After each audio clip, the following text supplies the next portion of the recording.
ॐ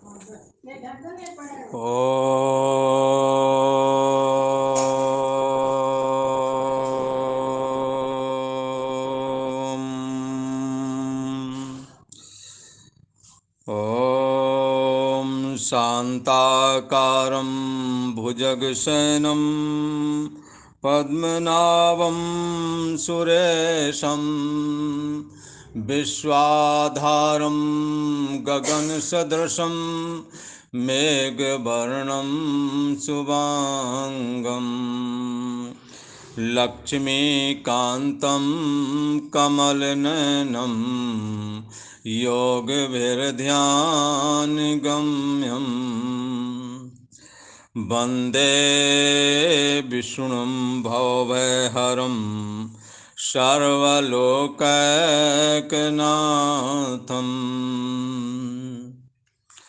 ॐ बंशी विभूषितकरा नवनीरदावात् पीताम्बरादरुणबिम्ब फलादरोष्टात् पूर्णेन्दुसुन्दर मुखाधर बिन्दुनेत्रात् कृष्णात् परं किमपि तत्त्वमहं न जाने। शङ्करं शङ्कराचार्यं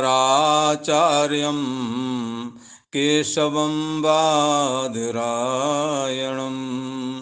सूत्रभाष्यकृतौ वन्दे भगवन्तौ पुनः पुनः। ईश्वरो गुरुरात्मेति मूर्तिभेद विभागिने व्योमवत् व्याप्त देहाय दक्षिणामूर्तये नमः। योगेश्वर श्री कृष्ण भगवान की जय। श्री सद्गुरुदेवाय नमः। ऐं सरस्वत्यै नमः। कल को दूसरा अध्याय भगवान की कृपा से संपन्न हुआ और दूसरे अध्याय में भगवान श्री कृष्ण ने ज्ञान का निरूपण किया। सांख्य योग की प्रधानता करके ये दूसरा अध्याय गीता का कहा गया है और इस ज्ञान की प्रधानता के कारण इस अध्याय का नाम सांख्य योग कहा जाता है।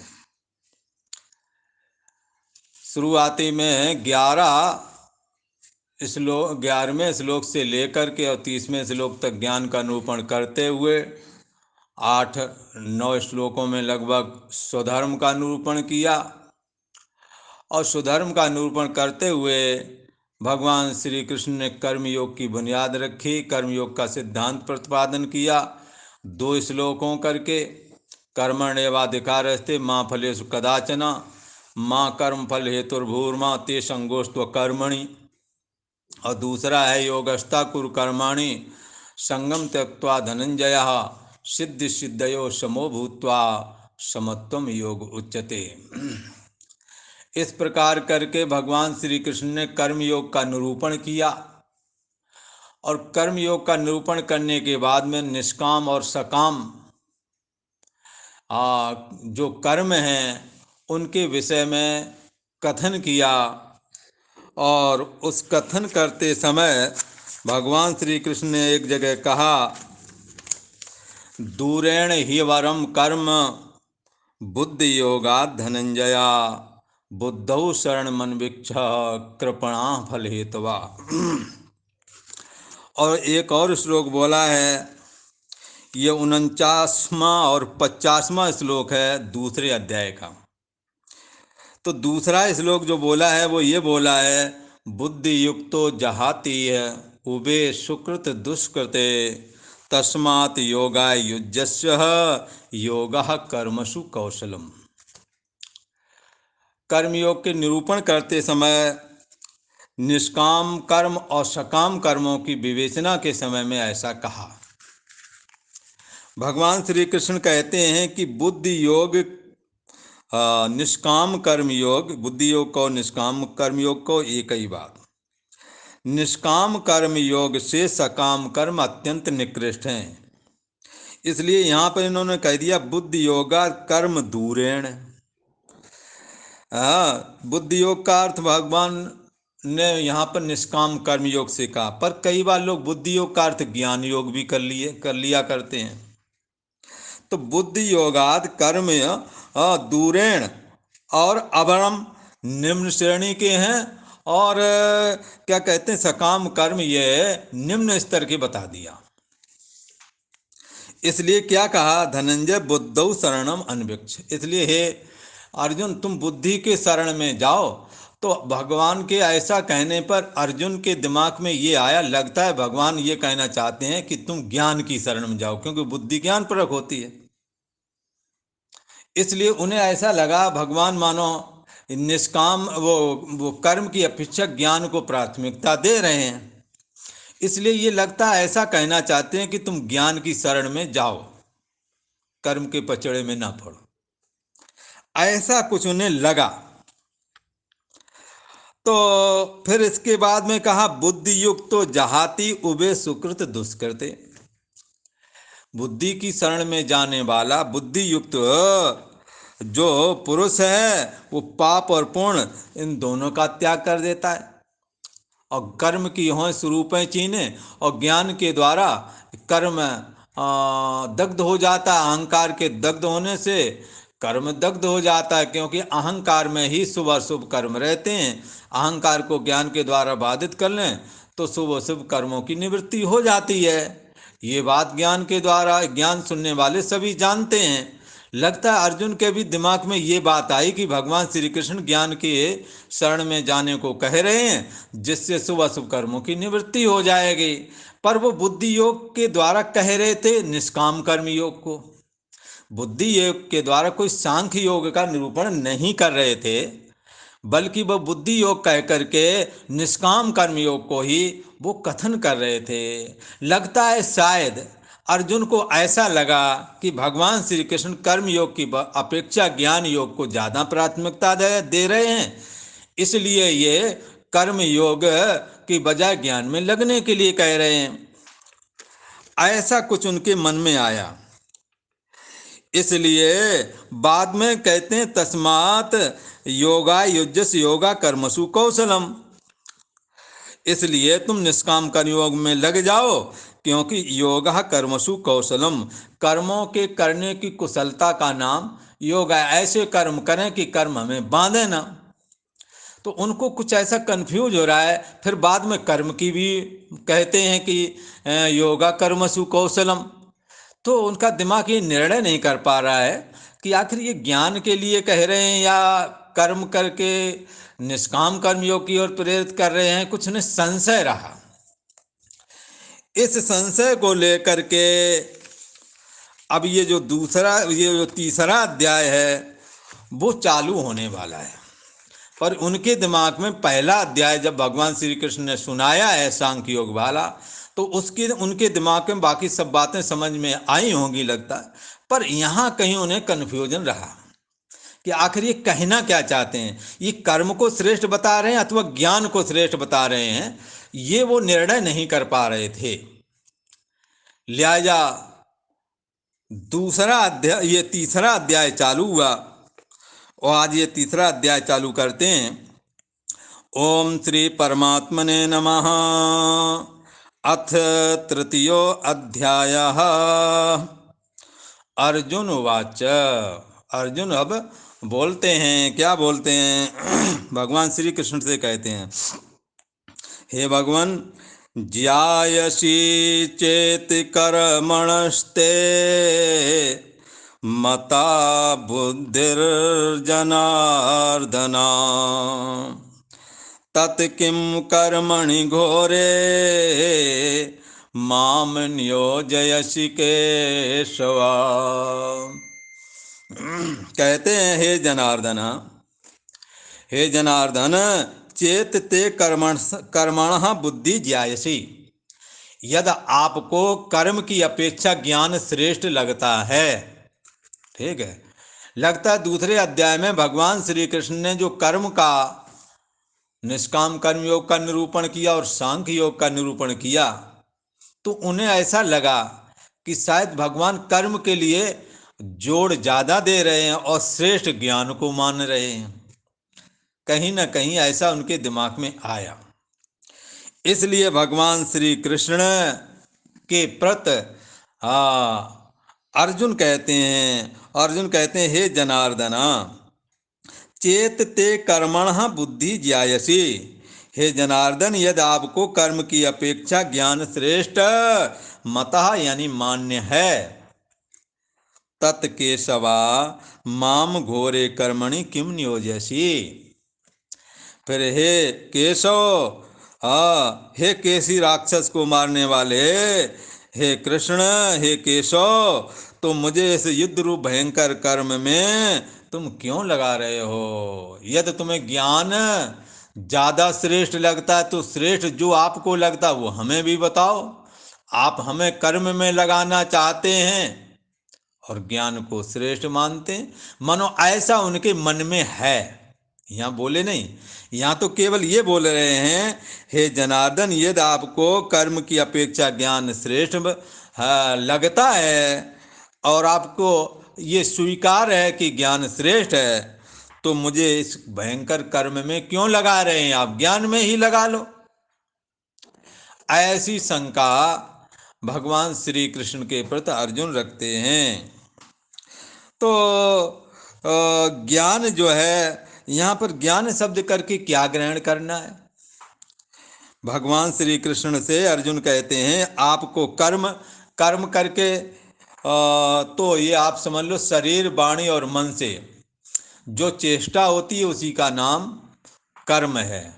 और कर्म का इरादा जब निष्काम भाव से हो जाता है, आसक्ति और फल की इच्छा से रहित हो जाता है, और शास्त्र के अनुसार जब कर्म होता है, तब वो कर्म निष्काम कर्मयोग की श्रेणी में चला जाता है। तो बाकी शरीर, वाणी और मन से शास्त्र के अनुकूल चेष्टा है, उसको कहेंगे शास्त्र विहित कर्म। और शास्त्र के प्रतिकूल जो चेष्टाएं हैं शरीर, वाणी और मन की, तो फिर वो जो कर्म होता है उसे निषिद्ध कर्म कहते हैं। साधक को क्या करना है कि वो निषिद्ध कर्मों का स्वरूपतः त्याग कर दे, निषिद्ध कर्म को करे ही नहीं। और जो शास्त्र विहित शुभ कर्म हैं उनको करना चाहिए। और उनको कैसे करना चाहिए? आसक्ति और फल की इच्छा से रहित होकर के। यदि हम करते हैं तो वो कर्म योग की श्रेणी में कर्म चला जाता है। वो कर्म नहीं रह जाता, बल्कि वो कर्म योग बन जाता है, ऐसा कहा। इसलिए यहाँ कर्म करके शरीर, वाणी और मन से होने वाली चेष्टा को ग्रहण करना है।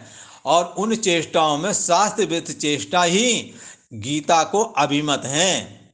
गीता यहाँ शास्त्र विहित शरीर, वाणी और मन से होने वाली चेष्टा को ही कर्म करके कह रही है। गीता यहाँ निषिद्ध कर्म को नहीं कथन कर रही है। इसलिए निषिद्ध कर्म तो साधक कभी करता ही नहीं, भूल से हो जाते हैं तो उसका प्रायश्चित कर लेता है।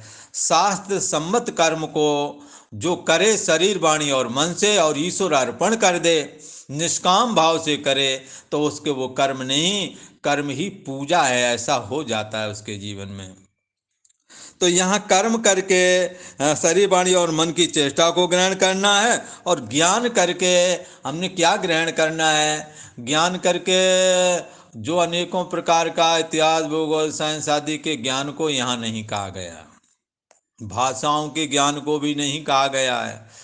यहाँ ज्ञान उसको कहते हैं, कस्त्वम कोहम कुता अयाता, को में जननी को में ताता। मैं कौन हूँ, कहाँ से आया हूँ, किसने भेजा है। अच्छा, जिसने भेजा है वो हमें यहाँ रहने ही दे, कम से कम, पर रहने नहीं देता। तो चलो ठीक है, जैसे आई वैसे ही बने रहने देते, नहीं, बचपना जवानी बुढ़ापा में फेंक दिया। अवस्थान्तर में फेंकता है, अमीर और गरीब में भेजता है। जीने की इच्छा है, शरीर छूट जाता है। ये सब क्या है?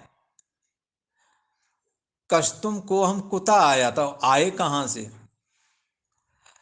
जीव क्या है, ईश्वर क्या है, और ब्रह्म क्या है, और माया क्या है? जय वो ये जो उपनिषद है, वेद के जानने वाले जो विशेषज्ञ आचार्य लोग हैं वो कहते हैं 6 चीजें अनादिकाल से हैं। बोले कौन कौन सी? एक परम ब्रह्म परमात्मा, जिसको ब्रह्म शब्द करके वेदांती जिसको ब्रह्म कहते हैं, शैव जिसको शिव कहते हैं, और वैष्णव जिसको विष्णु कहते हैं या वासुदेव कहते हैं, और शक्ति वाले जिसको पराचिति बोलते हैं या शाक्त बोलते हैं, और सूर्य उपासक जिसको सौर बोलते हैं, और गणेश के उपासक जिसको गणपत बोलते हैं। वो एक ही तत्व है, वेदांती उसको ब्रह्म बोलता है। ये जो ब्रह्म है, ये जो शिव है, उसका कोई रूप आकार नहीं है। विष्णु हो, विष्णु का कोई और रूप आकार नहीं है। वहां वो उनसे पूछा, भगवान श्री कृष्ण परिचय आगे देंगे, वो कहते हैं अहम आत्मा गुडाकेश। बोले रहते कहाँ हो? मैं आत्मा हूं, सबकी बुद्धि देश का साक्षी हूं। रूप आकार क्या है तुम्हारा? बोलो कोई नहीं। तो जिसको वेदांती ब्रह्म बोलते हैं, उपनिषद जिसको ब्रह्म बोलता है, शैव उसी को शिव बोलते हैं, और वैष्णव उसी को विष्णु अथवा वासुदेव बोलते हैं।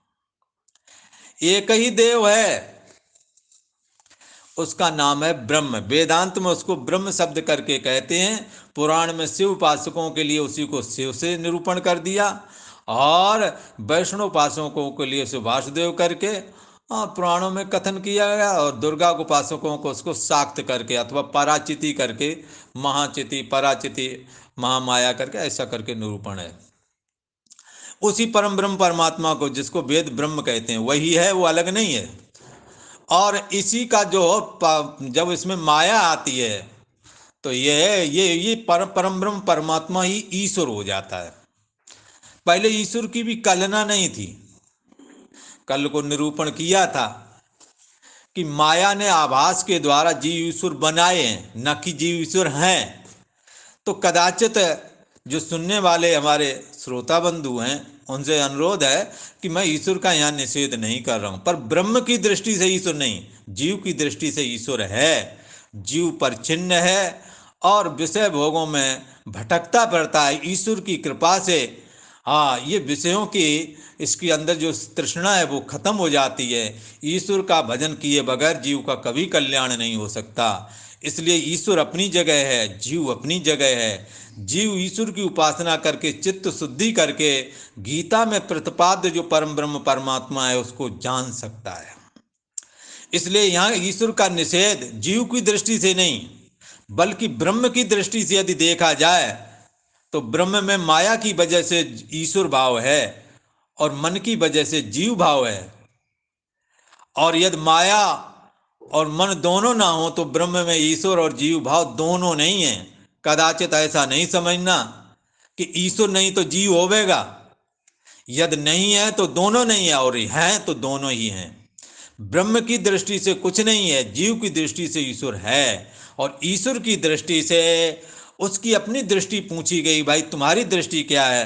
तो ईश्वर कहता है, भगवान श्री कृष्ण के रूप में ईश्वर प्रकट हुआ है, वो बोल रहा है कि अहम आत्मा गुडाकेश, मैं आत्मा हूँ, संपूर्ण भूत प्राणियों में स्थित हूँ। और एक बात और कहता, मत्ता परतरम नान्यत किंचित धनंजय, मुझसे मेरे अलावा और कुछ भी नहीं है।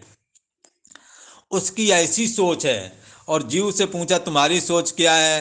तो जीव ने कहा मैं एड़ी से चोटी तक ये हूँ, और जन्मने मरने वाला हूँ। अभी बालक जवान बुढ़ा होकर के गोविंदाय नमो नमः हो जाएगा। विषया शक्ति संसार के संसार में ही रचा पचाया, धन पुत्र स्त्री आदि के लिए सारा जीवन दांव पे लगाता है। अंत तो गत्वा संतुष्ट होकर इस शरीर का त्याग कर जाता है। जीव गमन आगमन करता है, ऐसा ये जीव का स्वभाव है। इसलिए ईश्वर और जीव भाव दोनों का निषेध ब्राह्मी दृष्टि से तो है, पर देह की दृष्टि से ईश्वर का निषेध कभी नहीं हो सकता। इसलिए वो हनुमान जी की बात को हमेशा याद रखना चाहिए। जब हनुमान जी से पूछा भगवान राम जी ने कि भाई आप कौन हैं, तब भगवान श्री रामचंद्र जी से हनुमान जी ने कहा, देह दृष्टिया दासो हम, देह की दृष्टि से हे प्रभु मैं आपका दास हूँ, आप स्वामी हैं। और यदि जीव की दृष्टि से कहें तो जीव दृष्टिया तुदंश का, जीव की दृष्टि से यदि देखा जाए तो हे भगवान आप अनंत हैं, हम एक थोड़े से हैं। आप ईश्वर हैं, हम जीव हैं। आप समुद्र हैं, हम एक बूंद की तरह हैं। जैसे समुद्र से एक बूंद उठा करके रख लें तो समुद्र का एक अंश बूंद होती है, ऐसे ही ईश्वर की दृष्टि से जीव एक अंश है, पर अंश अंशी से सदा अभेद होता, ये सिद्धांत है। जैसे समुद्र के पानी में जो H2O है वही बूंद के पानी में H2O है, इसलिए पानी पानी दोनों एक ही हैं। समुद्र में ही छोटा बुलबुला पड़ा हुआ, समुद्र में ही बड़ी लहर पड़ी हुई है। पानी की दृष्टि से एक भी नहीं, पर बुलबुले की दृष्टि से बड़ी लहर है, और बड़ी लहर की दृष्टि से छोटी लहर बुलबुला आदि भी है, ऐसा कहते हैं। इसलिए भगवान श्री कृष्ण ने कहा जो गीता में जो निरूपण कर रहे हैं उसको हमों जो है बड़े बारीकी से समझना है। 6 चीजें अनादि हैं, एक ब्रह्म और दूसरी उसमें माया। ये माया और ब्रह्म कब से कोई नहीं जानता। ये प्रकृतिम पुरुषम चाहे विद्यनादि उभावपि, ये प्रकृति और पुरुष दोनों अनादि हैं। कब से? आ माने नहीं, आदि माने इसके अंत, आदि का शुरुआत का किसी को पता नहीं है। अच्छा, ब्रह्म 6 चीजें अनादि बताए गए ना, तो एक हो गई ब्रह्म, दूसरी हो गई माया, तीसरी बात जो है इन दोनों का संबंध कब से है। ब्रह्म और माया का संबंध हो गया, इसलिए जिसमें अहम की भी कल्पना नहीं थी उसमें अहम अस्मि आया, और उसे क्या लगने लगा जब माया आ गई, एको हम, मैं एक हूं, बहुत नहीं थे तब। तो ब्रह्म और माया इनका संबंध, ये 3 चीजें हो गई। और चौथी चीज है इन दोनों के संबंध से जो ईश्वर बना, प्रथम अहम, जिसको समष्टि अहम कहते हैं, जिसे विराट अहम कहते हैं, जिसे वैश्वानर अहम भी कहा जाता है। ब्रह्म और माया के संबंध होने से जो अहम बना पहला, उसका नाम ईश्वर हुआ। फिर उसके अंदर बहुश्याम प्रजाए, मैं बहुत रूप हो जाऊं, ऐसा जो संकल्प हुआ, समष्टि अहम रूप ईश्वर में जो ये संकल्प हुआ, वो स्थिति ऐसी बनी जैसे किसी बड़े कांच के शीशे में पत्थर मार दें तो अनेकों टुकड़े हों और वो टुकड़े वहीं पर चपके रह जाएं, तो उन अनेकों में भी सूर्य, अनेकों रूप में सूर्य प्रतिफलित होने लगता है। ऐसे ही ईश्वर ने अपनी माया उपाधि को विघटित किया और वो माया मन रूप हो गई। फिर क्या हुआ? फिर तो जीव बन गए। तो ब्रह्म है, ब्रह्म में एक माया है, माया का संबंध हुआ, उससे प्रथम अहम हुआ। प्रथम अहम ये ईश्वर है जिसका ओम नाम है, और इसने जब अपने उपाधि को विघटित किया तो वो जो माया उपाधि इसकी थी वो मन रूप हो गई और मन अनंत हो गए। उन अनंत मनों में वो परम ब्रह्म परमात्मा वहां भी झलक रहा था, क्योंकि ब्रह्म से खाली कोई जगह है नहीं, लिहाजा परमात्मा उसमें भी प्रतिफलित होने लगा। और हर एक मन जो कि शरीर में स्थित था, सबके अंदर से ये आवाज आने लगी, मैं हूं, मैं हूं, मैं हूं। पहले केवल एक ही आवाज थी, ईश्वर की अहम अस्मि, पर अब सभी के देह में स्थित जो मन है वहां से भी अहम अस्मि की आवाज आने लगी। इसलिए बहुश्याम प्रजाए, एको हम, एक से बहुत रूप हो गया तो जीव बन गया। अब कितनी चीजें हो गई? ब्रह्म, माया और इनका संबंध, इनके संबंध होने से ईश्वर बना। ईश्वर ने अपनी उपाधि माया को विघटित किया तो मन हो गया। 5 चीजें हो गई ना।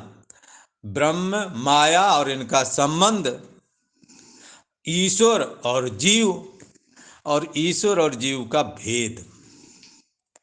ये 6 चीजें हो गई हैं जो ये कब से बोले अनादि, इनके आदि का पता नहीं किसी को, ये कब से आ गए हैं, कब से ये शुरुआत हो गई है ये ब्रह्म में, इसका किसी को पता नहीं है।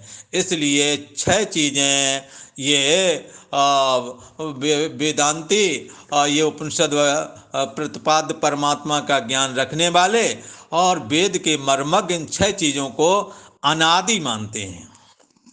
और ये इनमें से एक अनादि और अनंत है। वो कौन है? ये परम ब्रह्म परमात्मा अनादि और अनंत है।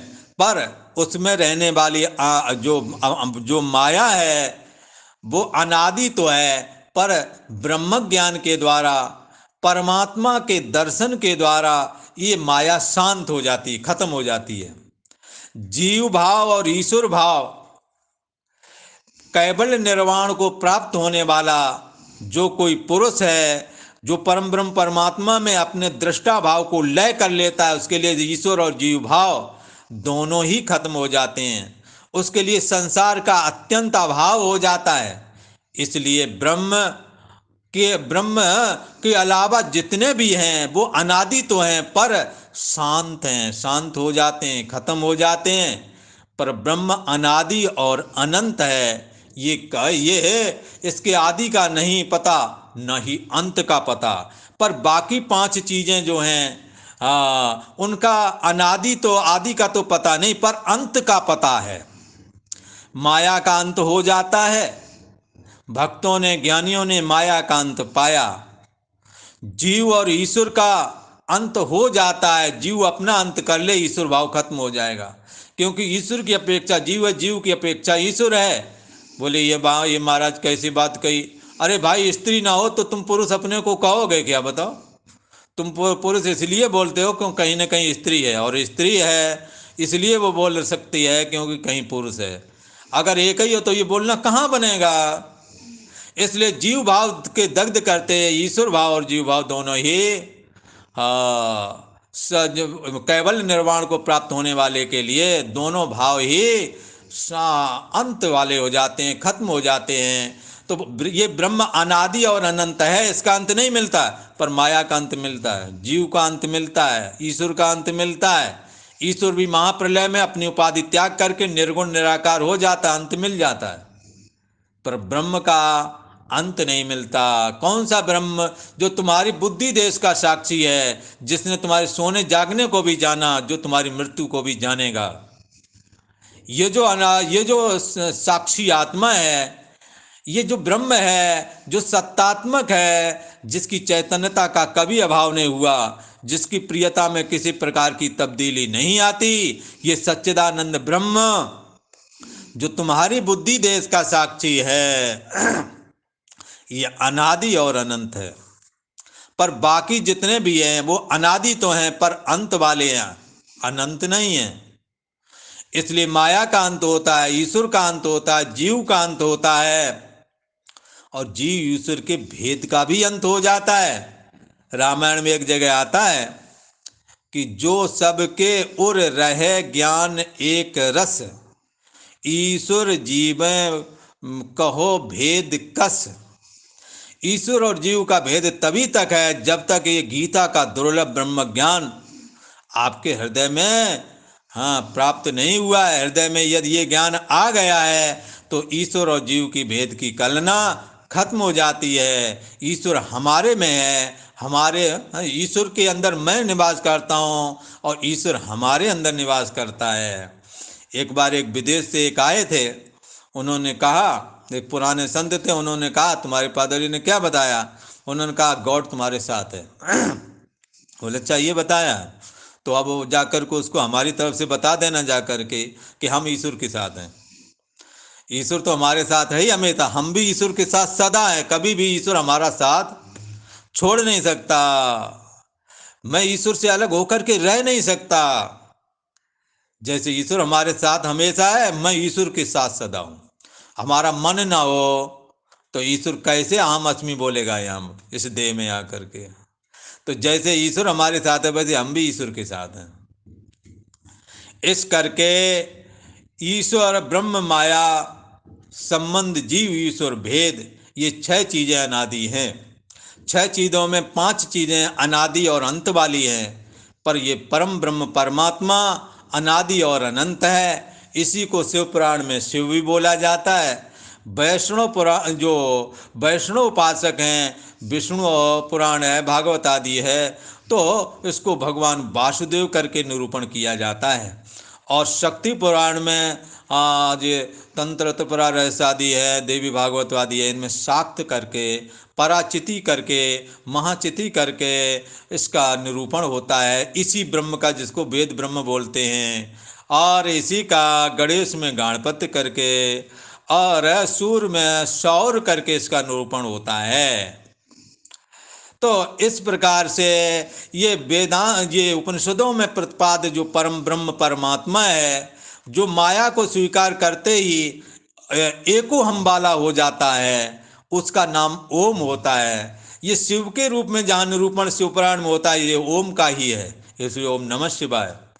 और ये देवी भागवत आदि या तो परसम आदि में जो निरूपण आता है, ये एको हम ही है जिसका नाम ओम है, इसलिए ओम ऐम ह्रीम क्लीम चामुंडा बिच्चे करके कह दिया।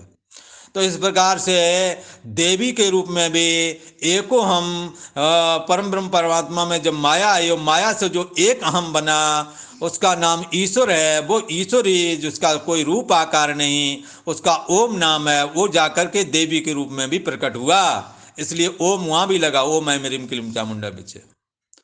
ओम नमः शिवाय, ओम नमो भगवते वासुदेवाय, ओम आदित्याय नमः। देखो ओम हर जगह जा रहा, ओम ही सब जगह प्रकट हो रहा है।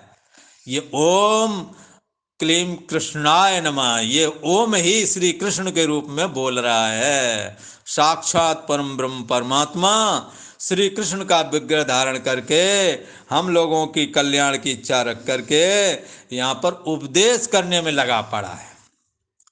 इसलिए ओंकारे वेदम सर्वम, ये ओंकार सर्व रूप है, सब में समाया हुआ है। ये सगुण परमात्मा है, इस सगुण ईश्वर। निर्गुण निराकार तो उस समय की स्थिति है जब तक उसमें माया नहीं थी। जब माया से उसने संबंध कर लिया तो एको हम बना, उस एको हम का नाम ईश्वर है। वही पंच देवों के रूप में प्रकट हुआ और सब में ओम लगा हुआ है, इसलिए पंच देव जो हैं वो ओम ही हैं। ये कोई भी हो, यहाँ भगवान गीता में, गीता का प्रतिपाद्य जो भगवान श्री कृष्ण है, वो श्री कृष्ण स्वयं ओंकार रूप हैं। इसलिए वो यहाँ गीता में एक जगह कहते हैं, ओम इत्येकाक्षरम ब्रह्म व्याहरन माम मनुष्वरम या प्रयाति त्यजंदेयम सायाति परमाम गतिम। जो ओम इस एकाक्षर का जो ये नाम है, ये जो ब्रह्म है एकाक्षर वाला, ओम नाम का ब्रह्म है, हाँ, ओम इत्येकाक्षरम ब्रह्म, ये ब्रह्म ही है। इसका उच्चारण करता हुआ अंतिम समय में भी यह शरीर शांत हो जाए, वो परम गति को प्राप्त होता है। ये गीता का ही वचन है। इसलिए बंधुओं, जीव ईश्वर का निषेध ब्रह्म की दृष्टि से, यदि ब्राह्मी स्थिति को प्राप्त कर लिए तो जिसने प्राप्त कर लिए उसके लिए जीव ईश्वर जगत सबका अत्यंत अभाव हो जाएगा। पर जिन्होंने इसको जाना नहीं, वो भूल के कभी ऐसा कह नहीं सकते। यदि है वो तो परमात्मा का चिंतन करते हुए इस रहस्य को जाने, उनका भजन करते हुए इस रहस्य को जानने की चेष्टा करें। ये तो केवल उन्हीं को ऐसा बोलने का हक है जो इस तत्व को समझते हैं, उसमें लीन हो चुके हैं। बाकी को ऐसा करने का नहीं, बल्कि परमात्मा का चिंतन करते हुए, ईश्वर की उपासना करते हुए, चित्त को निर्मल बना करके जो दुर्लभ जो श्री कृष्ण का ये ज्ञान है वो धारण करें। इसके बाद इस ब्राह्मी स्थिति के बाद देखेंगे। ईश्वर भाव आप निषेध मत करो, पहले अपना जीव भाव निषेध कर दो, ईश्वर भाव अपने आप निषेध हो जाएगा। जैसे रात्रि यदि हम निषेध कर दें तो दिन ही बचेगा। हाँ भाई, रात्रि की अपेक्षा दिन है, दिन की अपेक्षा रात्रि है। अगर रात्रि खत्म कर दें तो दिन ही दिन रह जाएगा। फिर दिन को दिन कैसे कह पाओगे? रात्रि की वजह से दिन बोलते थे। दिन की वजह से रात्रि बोलते थे। आप अपने जीव भाव को खत्म कर दो, ईश्वर भाव को खत्म करने की जरूरत नहीं। बोला ईश्वर भाव ब्रह्म की दृष्टि से नहीं है, तुम्हारे लिए तो है। इसलिए तुमने यदि खत्म करना है तो अपने जीव भाव को, देव भाव को और जगत की सत्यता को खत्म करो। ईश्वर को खत्म मत करो। वो तुम्हारे हृदय देश में बैठा है, वो तुम्हारे बुद्धि देश का साक्षी है, उसे तुम कैसे खत्म कर सकते हो? वो कुछ बना नहीं, ब्रह्म ही माया की वजह से ईश्वर जैसा दिखता है, परम ब्रह्म परमात्मा ही है। सब जगह तुम्हारी बुद्धि देश का साक्षी और माया देश का साक्षी भी वही परम ब्रह्म परमात्मा है। इसलिए सबकी गठरी लाल है, कोई नहीं कंगाल। और गांठ खोल देखत नहीं, या विद भये बेहाल। गांठ खोलना नहीं चाहते है, सबकी गठरी में, बुद्धि रूपी गठरी में ये लाल बंधा हुआ है। क्या? परम ब्रह्म परमात्मा, जिसकी सत्ता, जो सदैव रहता है, जिसकी चैतन्यता का कभी अभाव नहीं होता है। हाँ, अभी जागृत में आप जान रहे, जागृत चला जाएगा, इसका अभाव हो जाएगा। स्वप्ना को जानेंगे, स्वप्ना चला गया, उसका अभाव हो गया, सुसुप्ति जानेंगे। तीनों अवस्थाएं तुम्हारे रहते और तुम्हारे जानते चली गई। तुम सदा रहे, तुम सदा जानने वाले रहे। इसलिए तुम सत्य हो या ये सत्य है? सत्य स्वरूप तुम ही हो, इस बात को जानो। इसलिए तुम्हारी गठरी लाल है। कोई नहीं कंगाल, गांठ खोल देखते नहीं, याबिद भये बेहाल। अच्छा, तो कहे वो ये गांठ कौन सी है? जीव हृदय तम मोह विशेषी, और छूटे ग्रंथ किम पर न देखी। ये गांठ जो है जीव को दिखती नहीं है। मैं मेरा तू तेरा में जीवन गंवा दिया, ऐसे कभी सोचने के ये फुर्सत ही कहाँ है कि कष्टम को हम कुता आया था, मैं कौन हूँ, कहाँ से आया हूँ, ये सोचने के उसे छुट्टी ही नहीं, ना विचार कर पाता है। चिदजड़ ग्रंथि बोलते हैं इसे। ये ग्रंथि हृदय में लगी हुई है। कौन सी? मन, और मन के साथ जो परमात्मा, दोनों जुड़े हुए हैं, यही गांठ है। परमात्मा मन से जुड़ करके और मन देह से जुड़ा हुआ है। इसलिए मन के अंदर, मन के तो धर्म है ही, देह के भी धर्म है। देह की पीड़ा को अपनी पीड़ा मानता है। परमात्मा उससे जुड़ जाता है, और जुड़ने की वजह से मन के धर्म और देह के धर्म परमात्मा में दिखने लगते हैं। परमात्मा कभी दुखी नहीं होता है, पर मैं बोलता मैं दुखी हूं। परमात्मा का कभी अभाव नहीं होता है, अब मैंने कुछ नहीं भी ना जाना। तो इस तरह से ये जीव के धर्म और देह के धर्म सब जा करके इस परमात्मा के ऊपर थोप दिए जाते हैं। निज अज्ञान राम पर आना, सारा अज्ञानता हमारी है और थोपते हैं राम जी पर। राम जी अंतर में है ना, इसलिए मैं देव हूँ। भाई तुम देह कहाँ हो? देह तो, देह से तुम अलग हो, देह के जानने वाले हो। जन्म से पहले देह नहीं था और मरण के बाद में देह नहीं रहेगा। आप देह कैसे हैं? आपका मन सुखी है दुखी है आप जानते हैं। जानने वाला जानी हुई वस्तु से अलग होता है, तो आप मन से अलग हुए ना। तो आप क्यों कहते हैं मैं दुखी हूं, मैं सुखी हूं? मेरा मन दुखी है, मेरा मन सुखी है, ऐसा कुछ कहें तो थोड़ा समझ में भी आता है। इसी प्रकार अभी मैं हूं और थोड़ा सा नींद का झटका आया और कुछ भी न जाना। अरे भाई कुछ भी न जाना, जो सब कुछ जानता रहा अभी तक उसने कुछ न जाना, ये तुम जान गए। तो तुम ज्यादा ज्ञानवान हो या ये जिसने कंप्यूटर बनाया? कंप्यूटर बनाने वाला सो गया, उसके सोने को भी तुम जान गए हो। इसलिए तुम्हारी सत्तात्मक, तुम्हारी चैतन्यता में फर्क नहीं आता है। ऐसे उस परम ब्रह्म परमात्मा को जागृत स्वप्न सुसुप्ति का साक्षी जान करके और ये साधक धन धन हो जाता है, कृतकृत हो जाता है।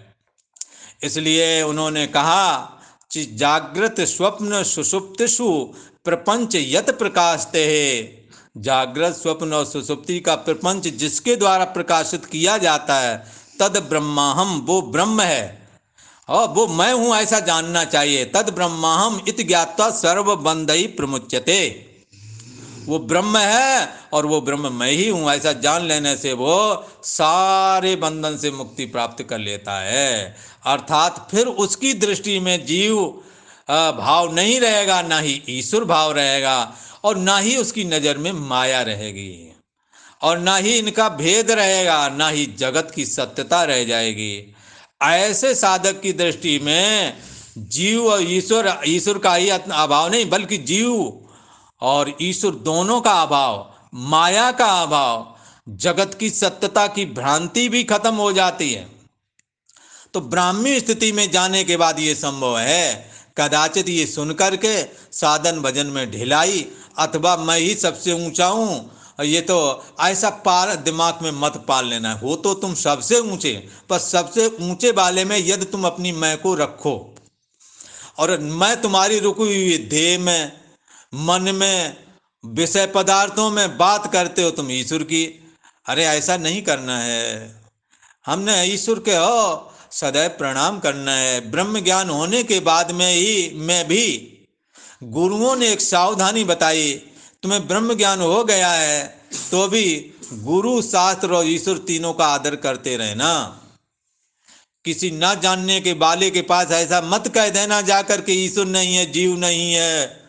भला ऐसा यदि कर दिया तो उसकी श्रद्धा टूट जाएगी। ये दुर्लभ ब्रह्म ज्ञान है, ये अधिकारी के यहाँ ही रुकता है। जिसके हृदय में अभी ईश्वर के प्रति भक्ति तो है नहीं, और कह दिया ईश्वर है नहीं, उसे तो और बढ़िया कर्मण्यता का सबूत मिल गया। ऐसा नहीं कहना है। इसलिए आगे भगवान श्री कृष्ण इस बात को मना भी करते हैं, ना बुद्धि भेदम जनेत अज्ञानाम कर्म संगनाम जो सेत सर्व कर्माणि विद्वान युक्ता समाचरण। विद्वान को चाहिए कि वह अज्ञानी जीवों के सामने जीव ईश्वर का ये बाधित अनुवृत्ति के द्वारा जो शास्त्र ये दिखाता है, ब्रह्म की दृष्टि से ब्रह्म में जीव और ईश्वर भाव दोनों ही नहीं है, तुम ब्रह्म हो, तुम्हारे में जीव और ईश्वर भाव नहीं है, ये बातें जल्दी से उसे नहीं बताना, बल्कि उसे कर्म करने की शिक्षा देना। निष्काम कर्मयोग में वो लगे, सेवा शुश्रूषा करे, भगवान की भक्ति करे, इसी से उसको ये बात समझ में आएगी। और यदि ये काम उसने किया नहीं, पहले वो लास्ट वाली बात बता दी, पहले वाला फिर करेगा नहीं, लास्ट वो पकड़ नहीं पाएगा। इस करके दोनों भांति से उसका जो एक कल्याण का अभाव, कल्याण से वंचित रह जाएगा वो। इस करके भगवान श्री कृष्ण स्वयं ही इसका निषेध करते हैं। तो पूर्व में हमने इसकी चर्चा की थी, तो इस करके मैं कहा इसको एक बार क्लियर कर दिया जाए कि ईश्वर और जीव भाव ये यद्यपि ब्रह्म में नहीं है, पर जीव की दृष्टि से ईश्वर है, ईश्वर की दृष्टि से जीव है। पर ईश्वर का निजी भाव सर्वाधिष्ठान ब्रह्म मैं हूँ ऐसा सदा रहता है, और जीव के निजी भाव में मैं देह हूँ, देह के संबंधी मेरे ऐसा रहता है। इसलिए ये दोनों बराबर कैसे हो सकते हैं? जब इन दोनों का अभाव किया जाए, अपनी दुर्बलता देह वाली ये छोड़े, और मन का सुखी दुखीपना ये छोड़ करके, और उस बुद्धि देश का जो साक्षी अहम का भी जो भाव और अभाव को जानने वाला है, उसका जब ज्ञान होता है, तब देखता है कि उस तत्व में ना जीव भाव है ना ईश्वर भाव है। इसको कहते हैं ब्राह्मी दृष्टि, जिसका कल को निरूपण किया गया था। ऐसा ब्राह्मी स्थिति पार्थ नयनाम प्राप्य विमोयति। यदि वो ब्राह्मी स्थिति प्राप्त हो जाए तो फिर ये कभी मोहित नहीं होता। तो ये तीसरा अध्याय हमने शुरुआत किया, और हमें पूर्व का प्रसंग क्लियर करने के निमित्त ये थोड़ा हमने कहा। कल को हमें प्रथम श्लोक का जो अर्थ है वो करेंगे, फिर भी मैं थोड़ा सा करके और आगे बढ़ते हैं। हे जनार्दन, ये जनार्दना चेत ते कर्मणः बुद्धि ज्यायसी तत् केशवः मम घोरे कर्मणि किम नियोजसी। प्रसंग ये था कि ज्ञान क्या है और कर्म क्या। कर्म का तो हमने बता दिया, शरीर वाणी और मन से होने वाली चेष्टा का नाम कर्म है। और ज्ञान करके जो अभी तक हमने निरूपण किया, इस ज्ञान को ही यहाँ पर ज्ञान शब्द करके ग्रहण करना। यहाँ पर ज्ञान शब्द करके आपने इतिहास, भूगोल अथवा बहुत सारी भाषाएं, इनका ज्ञान, साइंस, बायोलॉजी, फिजिक्स, केमिस्ट्री, इनका ज्ञान यहाँ पर अभिमत नहीं है, बल्कि ज्ञान शब्द करके इसी ज्ञान का आपने ग्रहण करना है, जिसका हमने निरूपण किया है। तो अर्जुन जो है भगवान से अपनी शंका कहते हैं, जनार्दन यदि आपको कर्म की अपेक्षा ज्ञान श्रेष्ठ मान्य है, तो हे केशव मुझे भयंकर कर्म में क्यों लगाते हैं। ओम शांति शांति शांति।